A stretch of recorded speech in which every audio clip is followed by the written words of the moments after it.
Assalamu alaikum wa rahmatullahi ta'ala wa barakatuhu.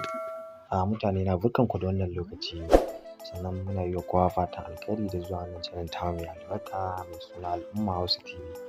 A yau insha Allah za mu nuna muku yadda za ku gyara WhatsApp account naku in ya samu damuwa, wato idan an yi register new number. Da farko dai za ka shiga cikin WhatsApp account naka, idan ka shiga za ka zo ka jira shi ya buɗe.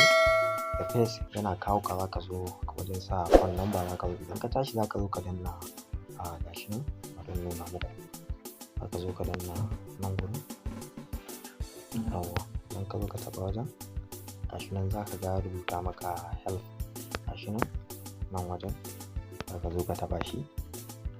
So da zarar ka zo ka taɓa shi za ka zo nan gurin sai ka rubuta 234 gashi nan kamar yadda kuke gani, sai ka rubuta number da ake yi new number ɗin already gashi misali after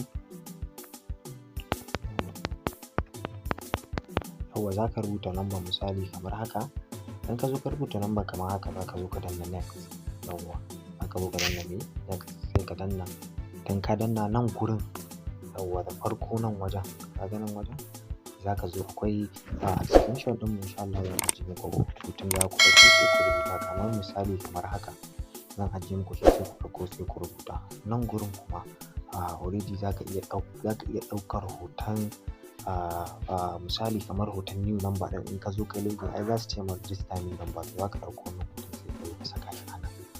To already yanzu ni ba sai na ɗora ba na son yin shiga cikin file manager na je in ɗauko wannan hoton. To da farko ka zo kai next, so kana yin next zai je ta rolling.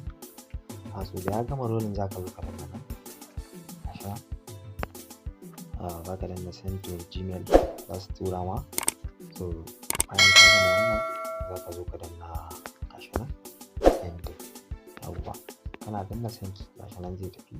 So kamar yadda kuke gani ya tafi, kun gani successful message ɗin ya tafi. To ba za ka kuma ɗorawa ba sai ya yi 48 hours, kuma ba a son ka gwada, ba a gwada har sai 48 hours ya yi. To insha Allah kana yin wannan abun Allah ta WhatsApp account naka zai dawo ya verifying successful, ka dawo ka ci gaba da amfani da shi. Wanda bai mana subscribing bai danna mana subscribing, kana danna mana alamar ƙararrawa domin su samu shirye-shiryen insha Allah.